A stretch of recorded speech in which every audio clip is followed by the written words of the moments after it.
Accounting സ്റ്റാൻഡേർഡ്സുമായി ബന്ധപ്പെട്ട് നമ്മുടെ അടുത്ത ടോപ്പിക് എന്ന് പറയുന്നത് ഇൻഡ് എ എസ് ആണ്. ഓക്കെ, സോ നമ്മുടെ അടുത്ത കോൺസെപ്റ്റിൻ്റെ പേര് ഇന്ത്യൻ അക്കൗണ്ടിങ് സ്റ്റാൻഡേർഡ് അഥവാ ഇൻഡ് എ എസ്. നമ്മുടെ ക്ലാസ്സുകൾ ആദ്യം മുതലേ കേട്ടവർക്കറിയാം, നമുക്ക് പ്രധാനമായിട്ടും 4 കോൺസെപ്റ്റാണുള്ളത്. അപ്പോൾ അക്കൗണ്ടിങ് സ്റ്റാൻഡേർഡുമായിട്ട് ബന്ധപ്പെട്ട് നമ്മൾ 4 കോൺസെപ്റ്റ് പഠിക്കുന്നുണ്ട്. ഫസ്റ്റ് വൺ എന്ന് പറയുന്നത് ജസ്റ്റ് അക്കൗണ്ടിങ് സ്റ്റാൻഡേർഡ്, അത് ഇന്ത്യയുടെ ഓൾഡർ വെർഷനാണ്. ഓക്കെ, പിന്നീട് നമ്മൾ പഠിച്ചത് IAS, അതായത് ഇൻ്റർനാഷണൽ അക്കൗണ്ടിങ് സ്റ്റാൻഡേർഡ്സ്, അതാണ് ഇൻ്റർനാഷണലി ഓൾഡർ വെർഷൻ.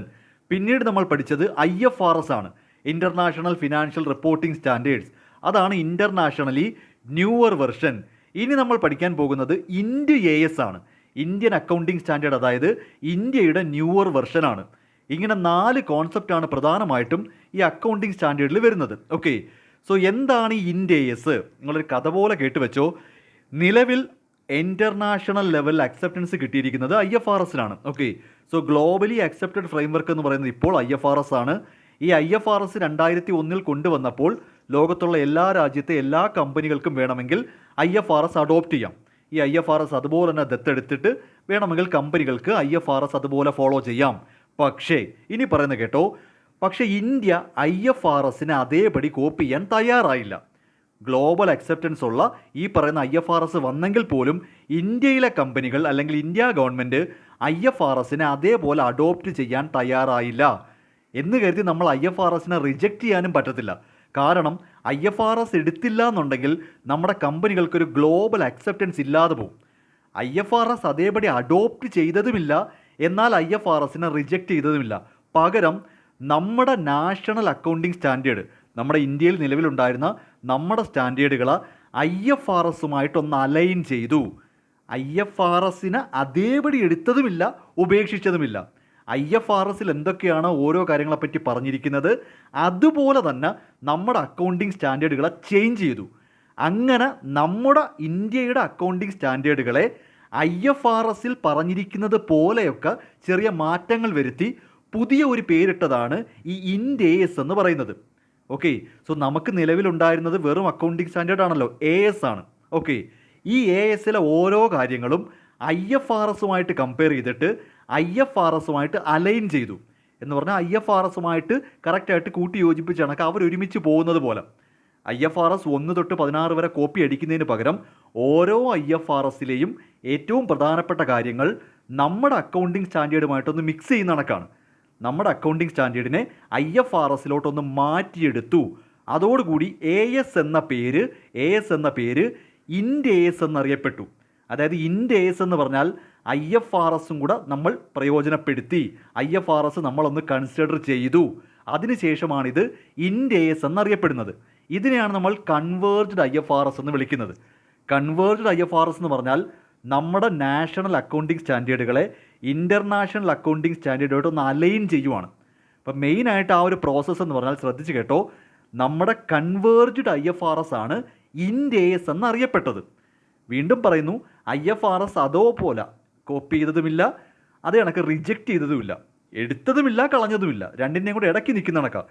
നമ്മൾ നമ്മുടെ അക്കൗണ്ടിംഗ് സ്റ്റാൻഡേർഡുകളെ IFRSുമായിട്ട് അലൈൻ ചെയ്തു.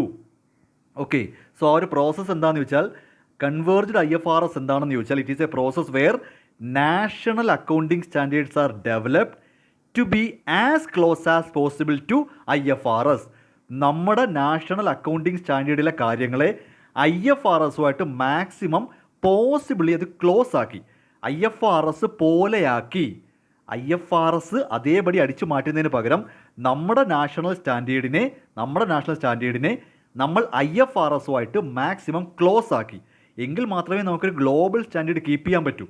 നമ്മൾ ഇന്ത്യയുടെ സ്റ്റാൻഡേർഡ് മാത്രമേ കീപ്പ് ചെയ്യൂ, നമുക്ക് IFRS വേണ്ട എന്നൊന്നും വെക്കാൻ പറ്റില്ല. കാര്യം പല കമ്പനികളും മൾട്ടിനാഷണൽ കമ്പനികളാണ്. അപ്പോൾ IFRSുമായിട്ട് മാക്സിമം നമ്മൾ മാച്ച് ചെയ്തു. ക്ലിയർ ആവുന്നുണ്ടോ? നമ്മുടെ അക്കൗണ്ടിംഗ് സ്റ്റാൻഡേർഡുകളെ IFRSുമായിട്ട് മാച്ച് ചെയ്തു. സോ ഇന്ത്യയിലെ കമ്പനികൾക്ക് ഇന്ത്യൻ രീതിയിലും പ്രവർത്തിക്കാൻ പറ്റും, എന്നാൽ ഒരു ഗ്ലോബൽ സ്റ്റാൻഡേർഡ് കിട്ടുകയും ചെയ്യും. അത് ഈ പറയുന്ന international accounting standard board okay പറയുകയും ചെയ്തു. ശരി, നിങ്ങൾ നിങ്ങളുടെ അക്കൗണ്ടിംഗ് സ്റ്റാൻഡേർഡുകൾ IFRSുമായിട്ട് മാച്ച് ചെയ്താലും മതി, കുഴപ്പമൊന്നുമില്ല എന്ന രീതിയിൽ നമ്മുടെ നാഷണൽ അക്കൗണ്ടിംഗ് സ്റ്റാൻഡേർഡുകളെ IFRSുമായിട്ട് മാക്സിമം ക്ലോസ് ആക്കി മുന്നോട്ട് കൊണ്ടുപോയിട്ട് ആ സമയത്ത് നമ്മളിട്ട പേരാണ്, അതിനിട്ടിരിക്കുന്ന പേരാണ് ഇന്ത്യൻ അക്കൗണ്ടിംഗ് സ്റ്റാൻഡേർഡ്. ആ കൺവേർജൻസ് IFRS കൺവേർജ് ചെയ്തതിന് ശേഷം നമ്മുടെ സ്റ്റാൻഡേർഡുകളെ നമ്മൾ വിളിച്ച പേരാണ് ഇൻഡ് AS മാറി ഇൻഡ് AS വന്നു. ക്ലിയർ? അപ്പോൾ IFRS മാക്സിമം ക്ലോസ് ചെയ്ത അക്കൗണ്ടിങ് സ്റ്റാൻഡേർഡുകളാണ് നമ്മൾ ഇൻഡ് AS എന്നറിയപ്പെട്ടിരിക്കുന്നത്. Okay, so Indian accounting standard എന്ന് പറഞ്ഞാൽ ഇവിടെ തന്നെ ഉണ്ട്. Ind AS are converged standards for IFRS എന്നാണ്. IFRS ഏറ്റവും അടുത്ത് നിൽക്കുന്നത് പോലെ നമ്മുടെ സ്റ്റാൻഡേർഡുകളെ മാറ്റിയെടുത്തപ്പോൾ അത് ഇൻഡ് AS ആയിട്ട് മാറി. പ്രധാനപ്പെട്ട ഉദ്ദേശം ഇൻഡ് AS ആണെങ്കിലും അതിൻ്റെ പർപ്പസ് എന്ന് പറയുന്നത് റെക്കഗ്നൈസ് ചെയ്യുക, മെഷർ ചെയ്യുക, പ്രസൻറ്റ് ചെയ്യുക, ഡിസ്ക്ലോസ് ചെയ്യുക, അതെല്ലാം സെയിം തന്നെ. അക്കൗണ്ടിങ് സ്റ്റാൻഡേർഡ് ഈ 4 കോൺസെപ്റ്റിൻ്റെയും പർപ്പസൊക്കെ സെയിം തന്നെയാണോ? കാര്യങ്ങളെല്ലാവരും ഒരുപോലെ ചെയ്തിരിക്കണം. അതിനകത്ത് പല പല മാറ്റങ്ങൾ വന്നേ ഉള്ളൂ. ഓക്കെ, അപ്പോൾ ഇൻഡ് AS അഥവാ ഇന്ത്യൻ അക്കൗണ്ടിങ് സ്റ്റാൻഡേർഡ് എന്ന് പറയുന്നത് IFRS കൺവേർജ്ഡ് അക്കൗണ്ടിങ് സ്റ്റാൻഡേർഡ് ആണ്. ഓക്കെ, ഇനി പറയുന്നത് കേട്ടോ, ശ്രദ്ധിച്ച് കേട്ടോണം ഈ പറയുന്നത്. ഇപ്പോൾ നിലവിൽ നമുക്ക് ഇന്ത്യയിൽ ഒരു ഓൾഡർ വെർഷൻ ഉണ്ടായിരുന്നല്ലോ. അതാ പറഞ്ഞൊരു കഥ പോലെ കേട്ടാൽ മതി. നമുക്കൊരു 1970 മുതൽ നമുക്ക് AS ഉണ്ടായിരുന്നു.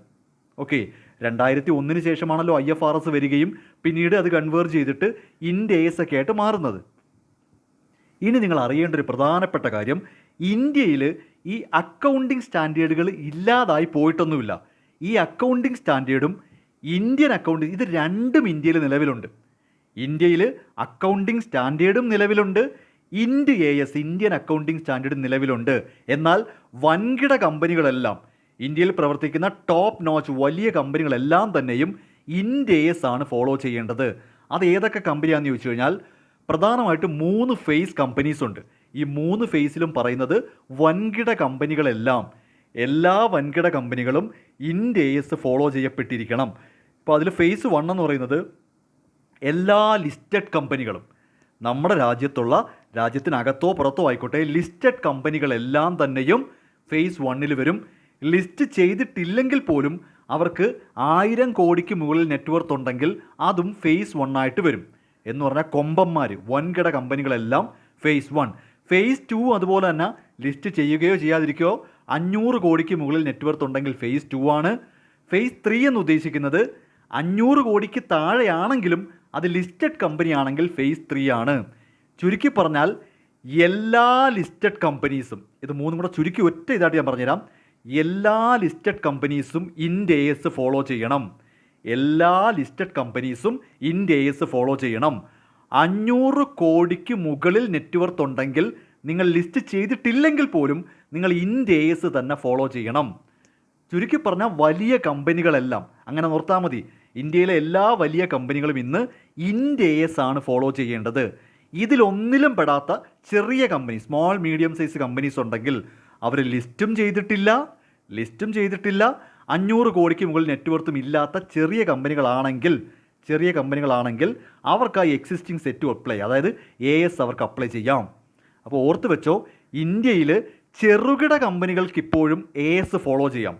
എന്നാൽ കൊമ്പന്മാർക്ക്, വലിയ വലിയ കമ്പനികൾക്കെല്ലാം നിർബന്ധമായിട്ടും ഇൻഡ് AS തന്നെ ഫോളോ ചെയ്തിരിക്കണം. ഓക്കെ, ഇനി ഈ ഇൻഡ് AS എന്ന് പറയുമ്പോൾ നമ്മൾ മനസ്സിലാക്കേണ്ടത്, ഒരു ലിസ്റ്റ് കാണിച്ചു തരാം. നമ്മുടെ IFRS ഒരു 16 എണ്ണം ഉണ്ടായിരുന്നല്ലോ. ആ 16 എണ്ണം നമ്മൾ നമ്മുടെ രീതിയിലോട്ട് മാറ്റിയിട്ടുണ്ട്.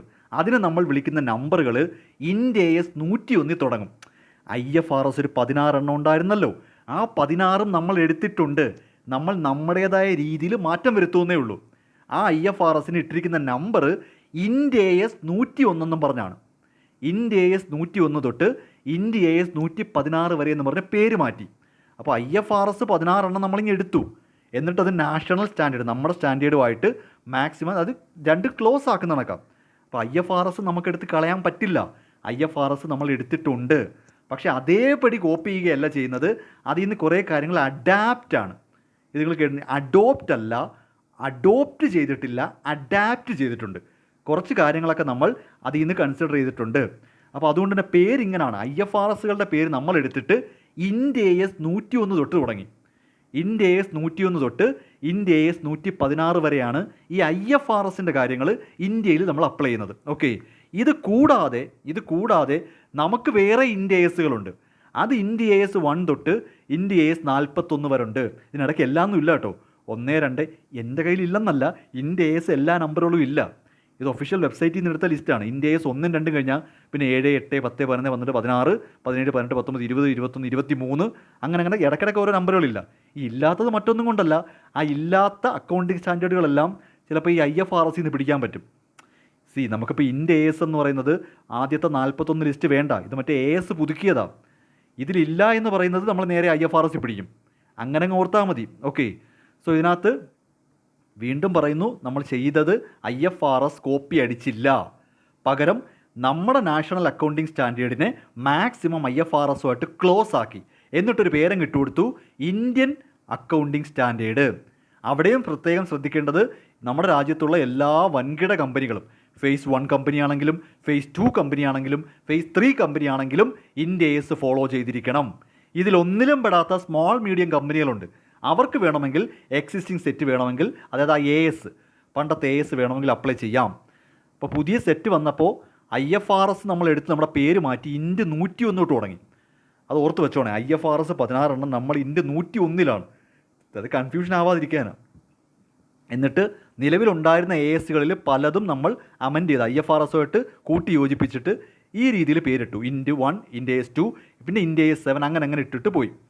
ഓക്കെ, ഇനി ഇതിൻ്റെ പർപ്പസും ചോദിച്ചാൽ നേരത്തെ പോലെ തന്നെ വലിയ കാര്യമൊന്നുമില്ല. അതായത് ഈ IFRS എന്ന് പറയുന്ന സംഭവമാണെങ്കിലും അക്കൗണ്ടിങ് സ്റ്റാൻഡേർഡ് എന്തുവാണെങ്കിലും പ്രധാനമായിട്ടും അതിൻ്റെ നീഡെന്ന് പറയുന്നത് സ്റ്റാൻഡർഡൈസ്ഡ് പ്രസൻറ്റേഷൻ, എല്ലാവരും ഒരുപോലെ തന്നെ ആയിരിക്കണം. നമ്മൾ ഓൾറെഡി പറഞ്ഞതാണ്. ദെൻ കമ്പാരിസൺ സാധ്യമാകും.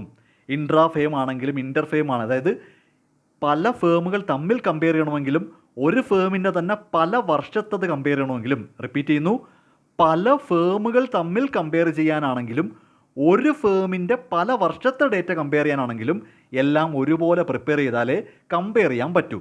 പിന്നെ യൂണിഫോമിറ്റി, കൺസിസ്റ്റൻസി, ആക്സസിബിലിറ്റി, ഇതെല്ലാം അക്കൗണ്ടിങ് സ്റ്റാൻഡേർഡ് ആണെങ്കിലും ഇൻ്റർനാഷണൽ അക്കൗണ്ടിങ് സ്റ്റാൻഡേർഡ് ആണെങ്കിലും IFRS ആണെങ്കിലും ഇന്ത്യ AS ആണെങ്കിലും ഇതൊക്കെ പർപ്പസ് സെയിം ആണ്.